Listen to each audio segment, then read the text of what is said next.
Hi guys, my name is Maxim Marani, and today we're going to be going over chapter 17, um, and we're going to be going over the Enlightenment thinkers and their perception of the world.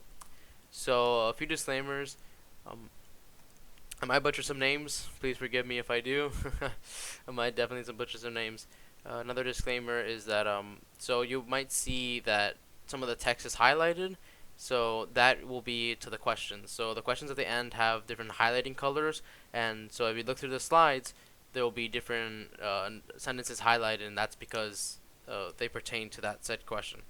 And the last disclaimer is that I'm going to be summarizing all the text in the video. So if you want to read the text and you think that's more better for you, then just pause the video as needed and read the text. If you want to hear a quick summary version of the text, then listen to the video. So the first thing we're going to get into is punishment and the meaning behind it. So the book goes into two thinkers' opinions of it, Cesare and Voltaire. And so Cesare wrote his opinions in the book Crimes and Punishments, and he basically said that he didn't agree that the punishments should show state power, right? They shouldn't be a representation of state power. And the reason behind that was because once you do that, the punishments kind of get out of hand and almost like unthinkable. And so what that did was it dehumanized the victim and the judge and the spectators. So everybody involved with said punishment was dehumanized, and once that happens, the normal people, right, that weren't a part of the punishment or weren't spectating, they can't almost even relate to it, right? Because it's so detached from their everyday lives that they can't really relate to it, which is exactly what Cesare didn't want. He wanted people to understand that if you do the same crime, then this will happen to you, right?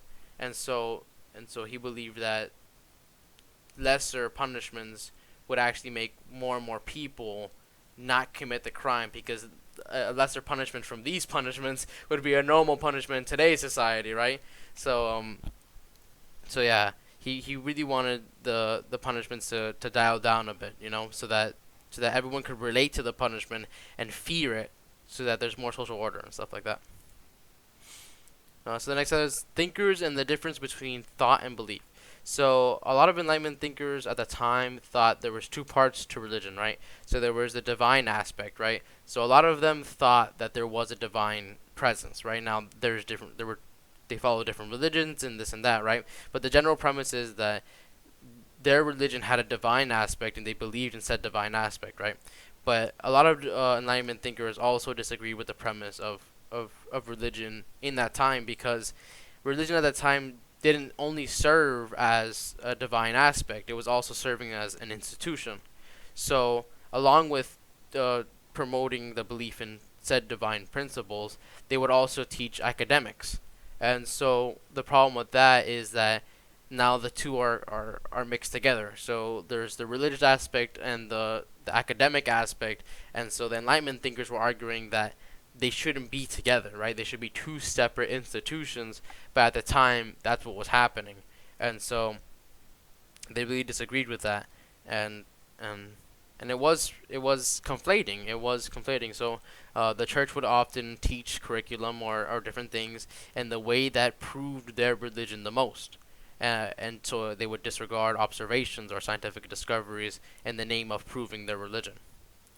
And of course, there are exceptions to this. So Paul Henry de Halbach, I think is how you pronounce it.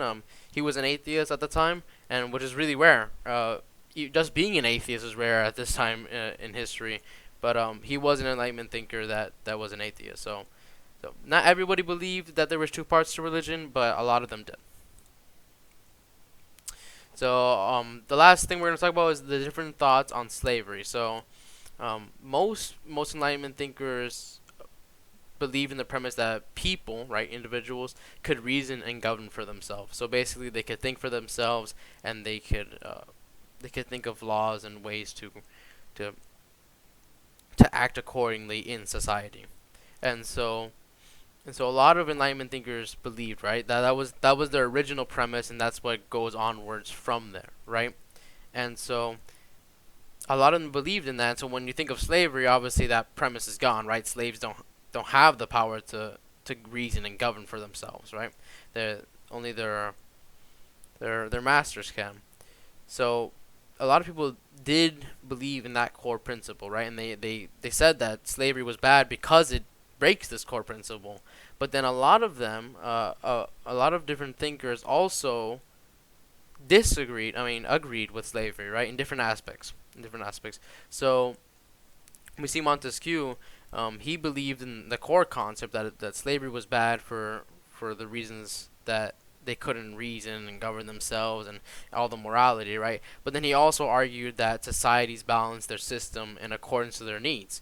And so what he's saying is that, you know, we needed a form of labor that they didn't pay for, and that was free to them in essence, and that would last a period of time. And so slavery was that, right, at that time, and because of that need in society, um, it was justified in some way. Um, Other takes on slavery include Voltaire, who believed slavery was wrong. So yeah, he thought it was wrong, but he disagreed with the premise of slavery, and then he thought that Africans were inferior to Europeans. So it's kind of a flip of a coin here. Like yeah, on one hand he did not like slavery, but on the other hand he did not question that Africans were inferior to Europeans. So that's interesting. So what are the questions? Why would punishing someone too harshly not prevent other people from doing the same crime? And so I went over that, and that was the first slide.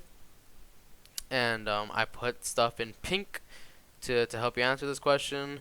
The next question is, why do you think Enlightenment thinkers saw slavery as wrong at its core and yet agreed or tolerated the thought in other ways? So I basically just went over that. You might have to do some of your own thinking for the why they actually tolerated it, right? So I went over the different examples of them tolerating it, but you'll have to actually think on your own why they would do that. And then, so what are the premises that the most Enlightenment thinkers agreed upon? Did these arguments shift through time, and do we still have these arguments today? So the two premises are a part of the slavery slide and the religion slide, and so I highlighted the two premises that I thought in blue, and for the second part of this question, I would want you to say if these premises continued on in history, right? So like if you could show examples of this in later time, right, of people having the same argument, like the Civil War or this or that, and do we still have them today in our current day? So like is there still debates about slavery today, or are there still debates, the same debates about religion today? Things like that. So I hope this review helped you guys, and I'll see you next time I have a presentation. Bye bye.